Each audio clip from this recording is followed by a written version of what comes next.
नमस्कार,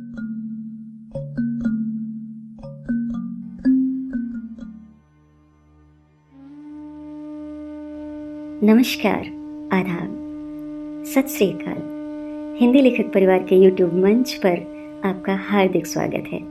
यहाँ आपको मधुर आवाज़ में छोटी बड़ी कहानियाँ, कविताएं और अन्य साहित्यिक रचनाएं सुनने का अवसर मिलता है। हमारे कई स्वर कलाकार अपना बहुमूल्य समय और कला आपके लिए समर्पित करते हैं। आपके द्वारा किया गया उत्साहवर्धन ही उनके लिए सबसे बड़ा पारिश्रमिक है। कृपया हमारे चैनल की रचनाओं को लाइक करें, अपनी टिप्पणियाँ कमेंट्स में साझा करें और चैनल को सब्सक्राइब करें। आपका समर्थन हमारे स्वर कलाकारों और रचनाकारों को प्रेरित करता रहेगा। धन्यवाद। नमस्कार, मैं मधु शर्मा आज प्रस्तुत हूँ शरदचंद्र चट्टोपाध्याय की सुंदर कहानी अभागी का स्वर्ग लेकर। यह एक बड़ी ही मार्मिक कहानी है। एक स्त्री जीवन के उतार चढ़ाव को बखूबी दर्शाती है। यह रचना आपको कितना छू पाती है, कमेंट्स में बताइए। तो प्रस्तुत है कहानी अभागी का स्वर्ग। 7 दिनों तक ज्वरग्रस्त रहने के बाद ठाकुरदास मुखर्जी की वृद्धा पत्नी की मृत्यु हो गई। मुखोपाध्याय महाशय अपने धान के व्यापार से काफी समृद्ध थे। उन्हें 4 पुत्र 4 पुत्रियां और पुत्र पुत्रियों के भी बच्चे, दामाद, पड़ोसियों का समूह, नौकर चाकर थे। मानो यहाँ कोई उत्सव हो रहा हो। धूमधाम से निकलने वाली शव यात्रा को देखने के लिए गांव वालों की काफी भीड़ इकट्ठी हो गई। लड़कियों ने रोते रोते माता के दोनों पांवों में गहरा अलता और मस्तक पर बहुत सा सिंदूर लगा दिया। बहू ने ललाट पर चंदन लगाकर बहुमूल्य वस्त्रों से सास की देह को ढक दिया और अपने आंचल के कोने से उनकी पद धूली झाड़ दी। पत्र, पुष्प, गंध, माला और कलरव से मन को यह लगा ही नहीं कि यहाँ कोई शोक की घटना हुई है। ऐसा लगा जैसे बड़े घर की गृहिणी 50 वर्षों बाद पुनः एक बार नई तरह से अपने पति के घर जा रही हो। शांत मुख से वृद्ध मुखोपाध्याय अपने चिर संगिनी को अंतिम विदा देकर छिपे छिपे दोनों आंखों के आंसू पोंछकर शोकार्त कन्या और बहू को सांत्वना देने लगे। प्रबल हरिध्वनि राम नाम सत्य है से प्रातःकालीन आकाश को गुंजित कर सारा गांव साथ साथ चल दिया। एक दूसरा प्राणी भी थोड़ी दूर से इस दल का साथी बन गया। वह थी कंगाली की माँ। वह अपनी झोपड़ी के आंगन में पैदा हुए बैंगन तोड़कर इस रास्ते से हाट जा रही थी। इस दृश्य को देखकर उसके पग हाट की ओर नहीं बढ़े। उसका हाट जाना रुक गया और उसके आंचल में बंधे बैंगन रह गए। आंखों से आंसू बहाती हुई वह सबसे पीछे शमशान में आ उपस्थित हुई। शमशान गांव के एकांत कोने में गरुड़ नदी के तट पर था। वहां पहले से ही लकड़ियों का ढेर, चंदन के टुकड़े, घी, धूप, धूनी आदि उपकरण एकत्र कर दिए गए थे। कंगाली की माँ को निकट जाने का साहस नहीं हुआ, अतः वह एक ऊंचे टीले पर खड़ी होकर शुरू से अंत तक की सारी अंत्येष्टि क्रिया को उत्सुक नेत्रों से देखने लगी।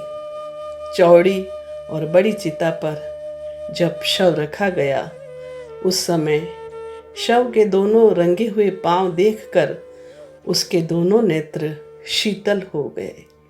उसकी इच्छा होने लगी कि दौड़कर मृतक के पांव से एक बूंद आलता लेकर वह अपने मस्तक पर लगा ले। अनेक कंठों की हरी ध्वनि के साथ पुत्र के हाथों में जब मंत्रपूत अग्नि जलाई गई, उस समय उसके नेत्रों से झरझर पानी बरसने लगा।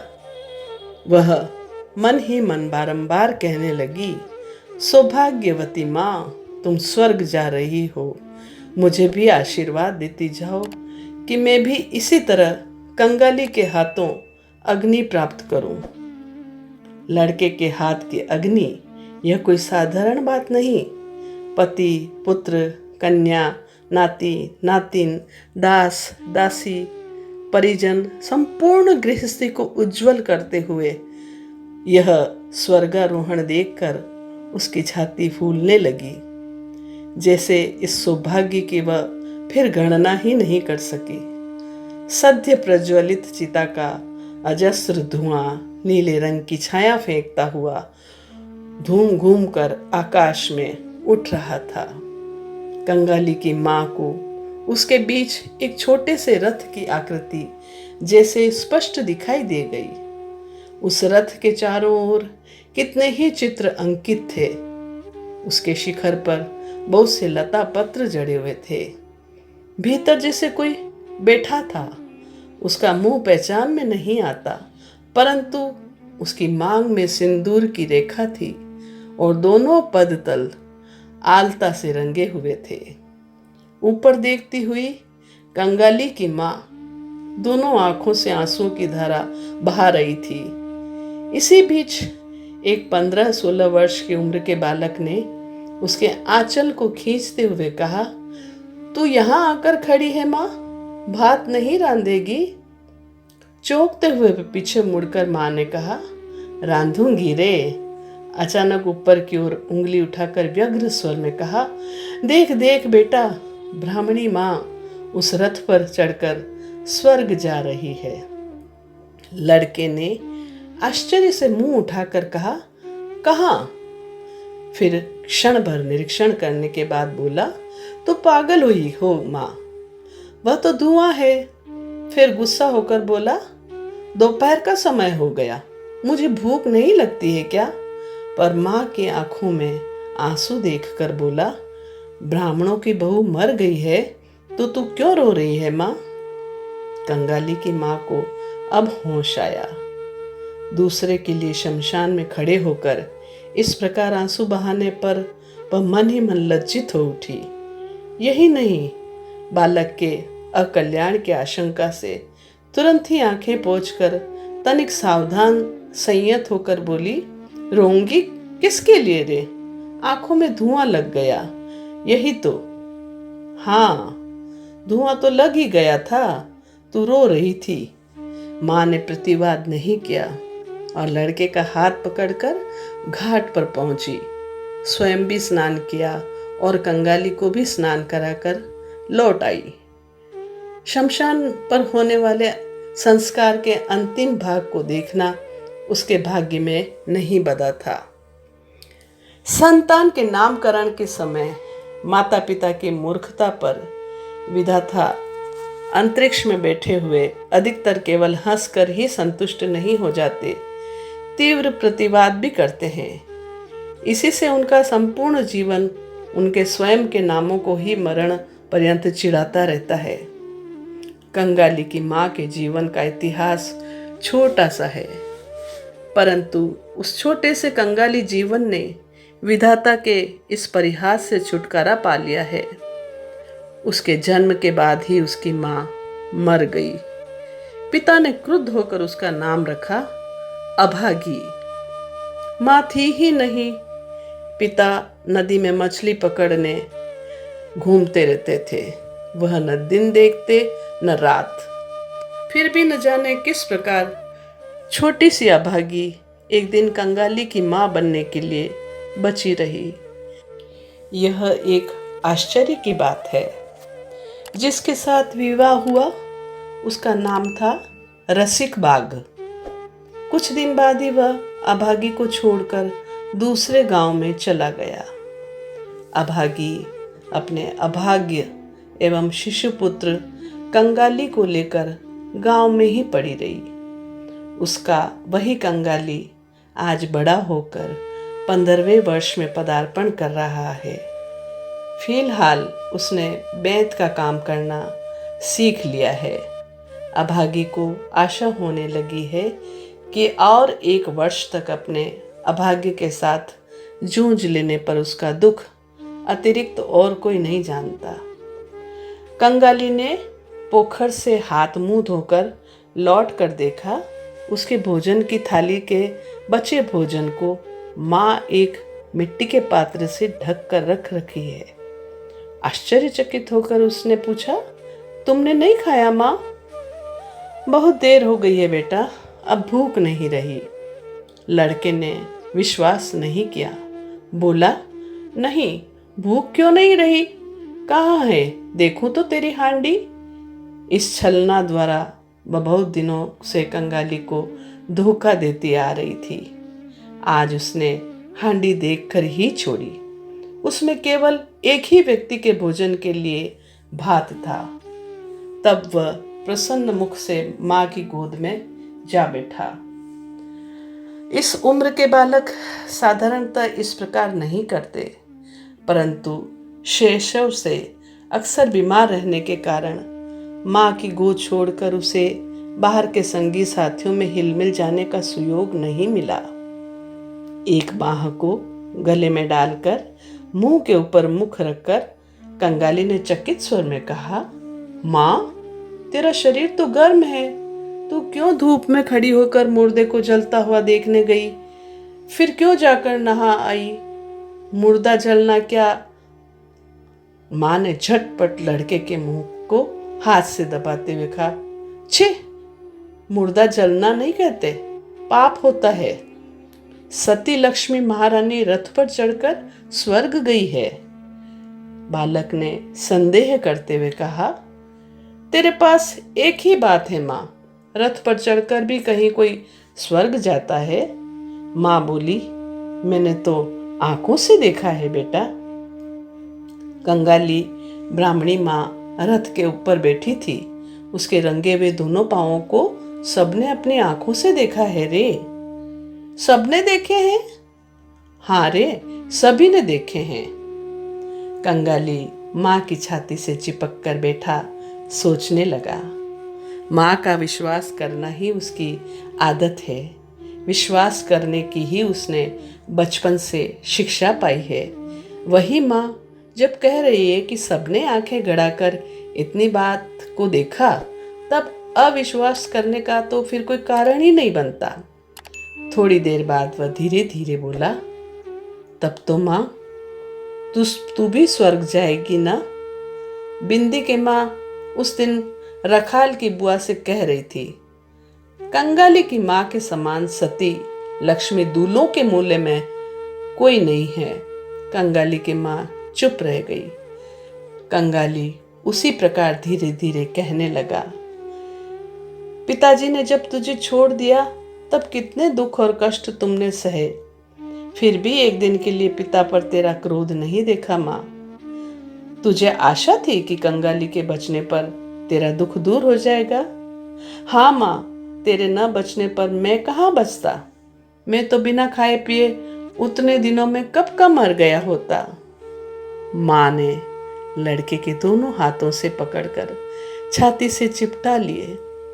वस्तुतः अनेक प्रकार के परामर्श देने वाले लोगों का अभाव न होते हुए भी सहायता करने वाला व्यक्ति उन दिनों कोई नहीं मिल पाया था। यही नहीं, और भी बहुत उपद्रव उसके साथ किया गया था। उन बातों को स्मरण कर अभागी की आंखों से पानी बहने लगा। लड़का अपने हाथ से उन्हें पोंछता हुआ बोला, कांधरी बिछा दूं माँ, सोएगी? माँ चुप रही। कंगाली ने चटाई बिछाई, कांधरी बिछाई, माचे के ऊपर से तकिया उठाकर रख दिया। फिर उसे बिछोने की ओर खींचकर ले जाने लगा तो माँ बोली, कंगाली, आज तुझे काम पर नहीं जाने की जरूरत है क्या? कामकाज न करने का प्रस्ताव कंगाली को बहुत अच्छा लगा, परंतु बोला, जलपान के 2 पैसे फिर वह नहीं देगा माँ? न दे, आ तुझे एक कथा सुनाऊं। और नहीं लुभाना पड़ा कंगाली को। वह उसी क्षण माँ की छाती से लगकर लेटते हुए बोला, तो अब कह। राजपुत्र, कोतवाल का पुत्र और वह पक्षीराज घोड़ा। अभागी ने पक्षीराज घोड़े की बात से कहानी आरंभ की। ये सब उसकी दूसरों से बहुत सुनी हुई एवं कितनी ही बार कही हुई कथाएं थी, परंतु कुछ देर बाद ही कहाँ गया उसका राजपुत्र और कहाँ गया उसका कोतवाल का पुत्र। उसने इस प्रकार उपकथा आरंभ की कि जो उसने दूसरों से नहीं सीखी थी, स्वयं की रचना थी।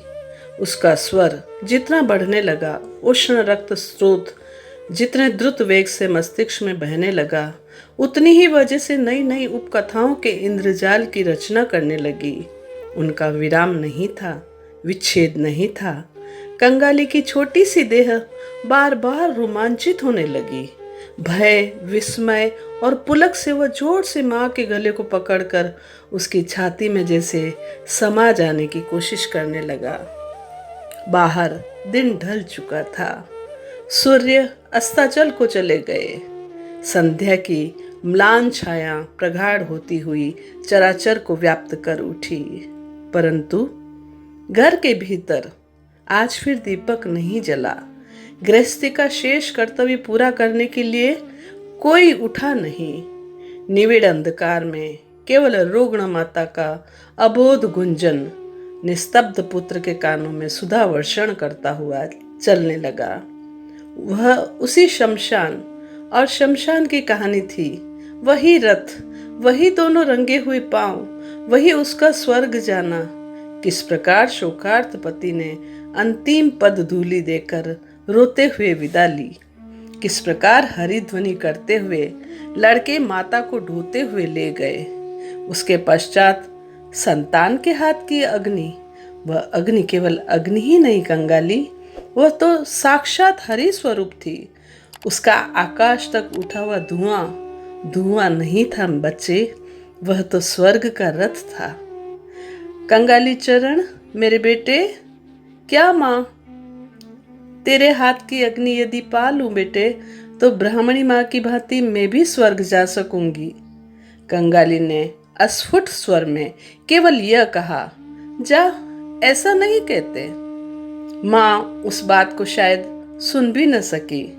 उष्ण निश्वास छोड़कर कहने लगी, छोटी जात की होने पर भी जब कोई घृणा नहीं कर सकेगा, दुखी होने पर भी कोई रोक कर नहीं रख सकेगा। आह, लड़के के हाथ की अग्नि, रथ को तो आना ही पड़ेगा। लड़के ने मुंह ऊपर रखकर भर्राए कंठ से कहा, ऐसा मत कहो माँ, मुझे बड़ा डर लगता है। माँ ने कहा, और देख कंगाली, तेरे पिता को एक बार पकड़ लाऊंगी, वैसे ही अपने पांव की धूली मस्तक पर देकर वे मुझे विदा करेंगे। वैसे ही पांव में आलता, माथे पर सिंदूर देकर, परंतु कौन उसे देगा? तू देगा न रे कंगाली। तू मेरा लड़का है, तू ही मेरी लड़की, तू ही मेरा सर्वस्व है। कहते कहते उसने लड़के को कसकर छाती से चिपटा लिया। अभागी के जीवन का अंतिम अंक समाप्त हो चला, जिसका विस्तार अधिक नहीं सामान्य ही है। जान पड़ता है 30 वर्ष ही अब तक पार हुए होंगे या नहीं हुए होंगे। अंत भी हुआ उसी प्रकार सामान्य भाव से। गांव में कविराज नहीं थे, दूसरे गांव में उनका निवास था। कंगाली जाकर रोया धोया, हाथ पांव जोड़े, अंत में लोटा गिरवी रखकर उन्हें 1 रुपए की प्रमाणी दी। उस सब का कितना आयोजन करना पड़ा। खरल, मधु, अदरक का सत्व, तुलसी के पत्तों का रस। कंगाली की माँ ने लड़के से नाराज होकर कहा, क्यों, तो मुझे बिना बताए लोटा गिरवी रखकर न चला गया बच्चे? हाथ झुकाकर कई गोलियां लेकर उन्हें माथे से लगाकर फेंकते हुए उसने कहा, अच्छी हो जाऊंगी तो वैसे ही हो जाऊंगी। बागदी दूल्हों के घर में अभी भी कोई औषधि खाने से नहीं बचता। 2-3 दिन इसी प्रकार बीत गए। पड़ोसी खबर पाकर देखने के लिए आए। वे जो भी घरेलू नुस्खे जानते थे, हिरण के सींग का घिसा हुआ पानी, गिट्टी कोड़ी जलाकर शहद में मिलाकर चटा देना इत्यादि बिना खर्चे की औषधियों को बता सब अपने अपने काम पर चले गए। बालक कंगाली घबरा उठा।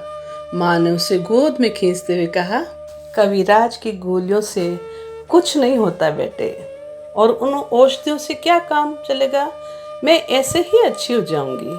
कंगाली ने रोते हुए कहा, तुमने गोलियां खाई ही नहीं माँ, चूल्हे में फेंक दी, ऐसे क्या कोई अच्छा होता है? हाँ, मैं ऐसे ही अच्छी हो जाऊंगी। अच्छा देख, तू थोड़ा सा भात वात बनाकर खा ले, मैं भी देखूंगी। कंगाली पहली बार अनभ्यस्त हाथों से भात रांधने लगा। न तो वह मांडी निकाल सका, न अच्छी तरह से पसा ही सका। चूल्हा उससे जलता नहीं, उसमें पानी गिर पड़ने से धुआं होता है। भात पसाते समय चारों ओर गिर पड़ता है। माँ के नेत्र छल छला आए। उसने स्वयं एक बार उठने की चेष्टा भी की, परंतु माथा सीधा न कर सकी, खाट पर ही लुढ़क गई। खाना बन जाने पर बालक को पास बुलाकर किस प्रकार क्या करना होता है, इसका विधिवत उपदेश करते समय उसका क्षीण कंठ अवरुद्ध हो गया। आंखों से जल की अविरल धारा बहने लगी। गांव का ईश्वर नाई नाड़ी देखना जानता था। दूसरे दिन सवेरे उसने नाड़ी देखकर उसी के सामने मुंह को गंभीर बना लिया। कंगाली की माँ ने इसका अर्थ समझा, परंतु उसे भय भी न लगा। सब लोगों के चले जाने पर उसने लड़के से कहा, इस बार एक बार उन्हें बुलाकर ला सकता है बेटे? किसे माँ? उन्हीं को रे, उस गांव में जो चले गए। कंगाली ने समझते हुए भी पूछा, पिता को? अभागी चुप रह गई। कंगाली बोला, वे आएंगे क्या माँ? अभागी को स्वयं भी पूरा संदेह था, तो भी धीरे धीरे कहा, जाकर कहना माँ केवल आपके पाँवों की धूली चाहती है। उसी समय जाने को वह तैयार हो गया। तब उसका हाथ पकड़कर वह बोली, थोड़ा सा रोना धोना बेटे, कहना माँ जा रही है। कुछ ठहर कर बोली, लौटते समय नाइन भाभी से थोड़ा सा आलता ले आना। कंगाली मेरा नाम लेते ही वह दे देगी, मुझे बहुत प्यार करती है। प्यार उसे बहुत सी करती है। ज्वर होने की अवधि से माँ के मुख से इन कई वस्तुओं की बातें इतनी बार इतनी प्रकार से सुनी थी कि वह वहां से रोता अपनी यात्रा पर चल दिया। दूसरे दिन रसिक दूल्हे समय अनुसार जब आ उपस्थित हुआ, उस समय अभागी को जरा भी होश नहीं था। मुंह पर मृत्यु की छाया पड़ रही थी। आंखों की दृष्टि इस संसार के कार्य को त्याग कर किसी अनजाने देश में चली गई थी। कंगाली ने रो कर कहा, अरे माँ, पिता आए हैं, पाँव की धूली लोगी ना? माँ शायद समझी, शायद नहीं समझी, शायद गहराई तक संचित उसकी वासना ने संस्कार की भांति उसकी दबी हुई चेतना पर आघात पहुंचाया। इस मृत्युपथ के यात्री ने अपनी विवश भुजाओं को शैया से बाहर हाथ बढ़ाकर झुका दिए। रसिक हतप्रत खड़ा था। पृथ्वी पर उसकी पदधूलि का कोई प्रयोजन है? इसे भी कोई चाह सकता है? यह सब उसकी कल्पना से परे था। बिंदी की बुआ खड़ी थी। उसने कहा, दो बाबा, थोड़ी सी पाँवों की धूली दो। रसिक आगे बढ़ाया। जीवन भर स्त्री को उसने प्यार नहीं दिया, भोजन वस्त्र नहीं दिया, कोई खोज खबर नहीं ली। अब मृत्यु काल में उसे केवल थोड़ी सी पद धूली देते समय वह भी रो उठा। राखाल की माँ बोली, ऐसी सती लक्ष्मी ब्राह्मण कायस्थों के घर में न जन्म लेकर हम दूल्हों के घर में क्यों जन्मी रे? अब तो उसकी गति सुधार दो बेटा। कंगाली के हाथ से अग्नि पाने के लोभ में उसने अपने प्राण दे दिए हैं। अभागी के देवता ने परोक्ष में बैठकर क्या सोचा था पता नहीं, पर बालक की छाती में यह बात तीर की भांति बिंध गई। उस दिन का समय तो कट गया, पहली रात भी कट गई। परंतु सवेरे के लिए कंगाली की माँ और प्रतीक्षा न कर सकी। कौन जाने इतनी छोटी जाति के लिए भी स्वर्ग के रथ की व्यवस्था है अथवा नहीं, अथवा अंधेरे में पैदल ही उन्हें जाना पड़ता है। परंतु यह समझ में आ गया कि रात पूरी समाप्त होने से पहले ही उसने इस दुनिया को त्याग दिया।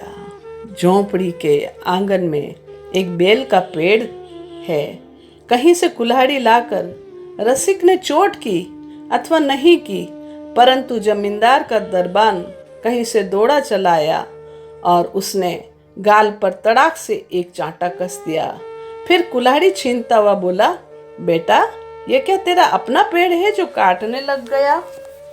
रसिक गाल पर हाथ फेरने लगा। कंगाली रोता हुआ सा बोला, वाह, यह तो मेरी माँ के हाथ का लगाया हुआ पौधा है दरबान जी। पिताजी को तुमने खामखा क्यों मारा?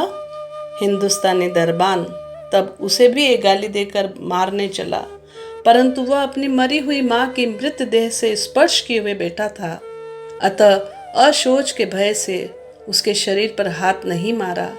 शोरगुल से एक भीड़ जमा हो गई।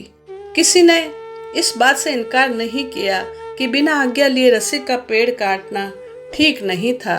वे सब फिर दरबान जी के हाथ पांव जोड़ने लगे कि कृपा करके उसे हुक्म दे दें। कारण बीमारी के समय जो कोई देखने आया था, कंगाली की माँ उसके हाथ पकड़कर उसके अंतिम अभिलाषा व्यक्त कर गई थी। दरबान भुलावे में आ जाने वाला पात्र नहीं था। उसने हाथ हिलाकर कहा, यह सब चालाकी मेरे सामने नहीं चल सकती। जमींदार स्थानीय व्यक्ति नहीं थे। गूंद में उनकी एक कचेरी है। गुमाश्ता अधर राय उनके करिंदे हैं। जिस समय सब लोग दरबान से निरर्थक विनय प्रार्थना करने लगे, कंगाली लंबी लंबी सांसें लेकर दौड़ता हुआ एकदम कचहरी वाले मकान में पहुंच गया। उसने लोगों के मुंह से सुना था कि प्यादे लोग घूस लेते हैं। उसे निश्चित रूप से विश्वास हो गया कि इतने बड़े असंगत अत्याचार की बात अगर मालिक को जाकर बता दी जाए तो इसका कोई प्रतिकार हुए बिना नहीं रहेगा। हाय रे अबोध बालक! बंगाल के जमींदारों और उनके कर्मचारियों को वह जानता नहीं था। मात्रहीन बालक शोक से और उत्तेजना से उद्भ्रांत होकर एकदम ऊपर चढ़ता चला गया। अधर राय अभी अभी संध्या पूजा तथा थोड़ा बहुत जलपान करने बाहर आए हुए थे। विस्मित और क्रुद्ध होकर बोले, क्या है रे? मैं कंगाली हूँ। दरबान ने मेरे पिता को मारा है। ठीक किया, लगान नहीं देता होगा, अभागा शायद। कंगाली बोला, नहीं बाबूजी, पिताजी पेड़ काट रहे थे। मेरी माँ मर गई है। कहते कहते वह अपनी रुलाई नहीं रोक सका।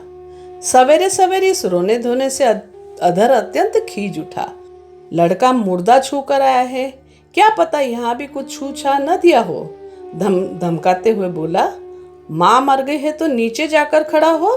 अरे कौन है रे? इस जगह थोड़ा सा गोबर पानी डाल दो।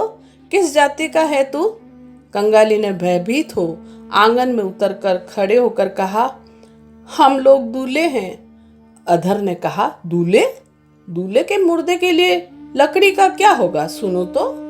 कंगाली बोला, माँ जो मुझे अग्नि देने के लिए कह गई है, आप ही पूछ लीजिए ना बाबूजी। माँ तो सभी से कह गई है, सभी ने इस बात को सुना है। माँ की बात कहते समय उसके प्रत्येक क्षण के अनुरोध उपरोध तुरंत ही याद आ जाने से उसका कंठ मानो रुलाई के कारण फट पड़ना चाहने लगा। अधर ने कहा, माँ को जलाना चाहता है तो पेड़ के दाम 5 रुपए लाओ। ला सकेगा? कंगाली जानता था यह असंभव है। उसका उत्तरीय खरीदने के लिए मूल्य के रूप में उसके भात खाने की पीतल की थाली को बिंदी की बुआ 1 रुपए में गिरवी रखने गई है। इसे वह आंखों से देख आया है। उसने गर्दन को हिलाया, बोला, नहीं। अधर ने मुंह को अत्यंत विकृत बनाते हुए कहा, नहीं तो माँ को ले जाकर नदी के बहाव में बहा दे। किसके पेड़ पर तेरा बाप कुल्हाड़ी चलाने जा रहा है? पाजी, अभागा, बदमाश। कंगाली बोला, वह हमारे आंगन का पेड़ है बाबूजी। वह तो मेरी माँ का हाथ का बोया हुआ पौधा है। हाथ का बोया हुआ पेड़ है। पांडे, सुअर के गले में धक्का मारकर बाहर निकाल दो। पांडे ने आकर गले में धक्का दिया एवं ऐसी बातें कही कि जिन्हें केवल जमींदार के कर्मचारी ही कह सकते हैं। कंगाली धूली झाड़कर खड़ा हुआ। उसके बाद धीरे धीरे बाहर निकल गया। क्यों उसने मार खाई? क्या उसका अपराध था? लड़का इसे सोच भी न पाता। गुमाश्ते के निर्विकार हृदय में दाग तक नहीं पड़ा। पढ़ने पर यह नौकरी उसे नहीं मिलती। कहा, परेश, देख तो इस लड़के का लगान बाकी पड़ा है कि नहीं, हो तो इसका जाल वाल जो कुछ भी हो छीन ले आ। अभागा भाग कर जा सकता है। मुखर्जियों के घर श्राद्ध का दिन, बीच में केवल एक दिन बाकी है।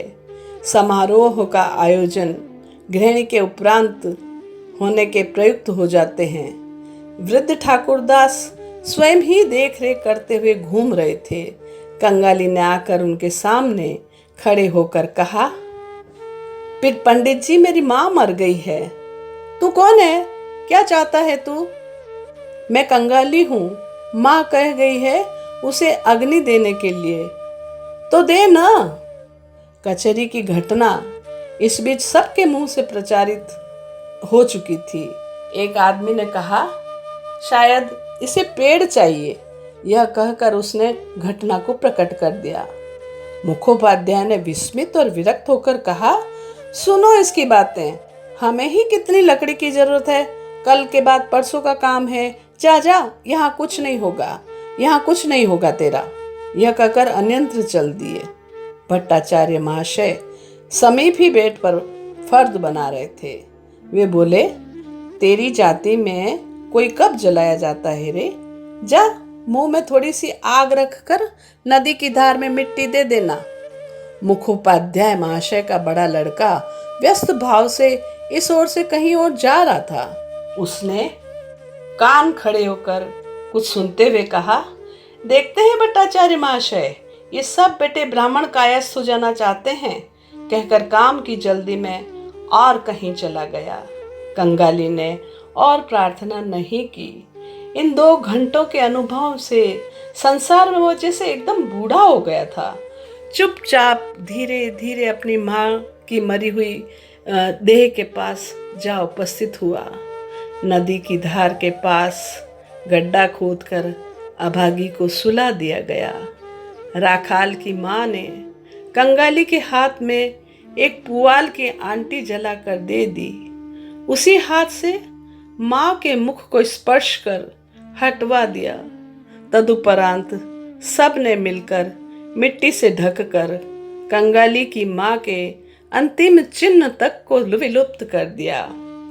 सब अपने अपने कामों में व्यस्त हो गए, परंतु उस पुआल की आंटी से जो थोड़ा सा धुआं निकलकर आकाश की ओर उठ रहा था, उसकी ओर अपलक नेत्रों से देखता हुआ कंगाली ऊर्ध दृष्टि से स्तब्ध खड़ा हुआ था।